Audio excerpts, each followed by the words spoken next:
অতএব মোদীকে বলতে চাই, আপনি আপনার যে গুরুত্বপূর্ণ বক্তব্য দিয়েছেন, আপনার এই বক্তব্য প্রত্যাখ্যান করুন এবং তাদের কাছে ক্ষমা চাইতে হবে, নাহলে এই জাতি আপনাকে ছাড়বে না।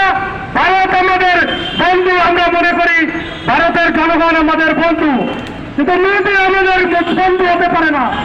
তারা যদি হিন্দুত্ববাদ কায়েম করতে চায়, তারা বিভিন্ন জায়গায় বলে এটা নাকি হিন্দুদের আবাস ভূমি।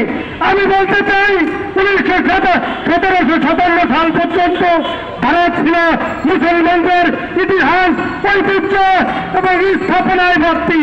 অতএব হিন্দুত্ববাদ কায়েম হবে, আমরা এটা চাই না। আমরা এখন দাবি করতে পারি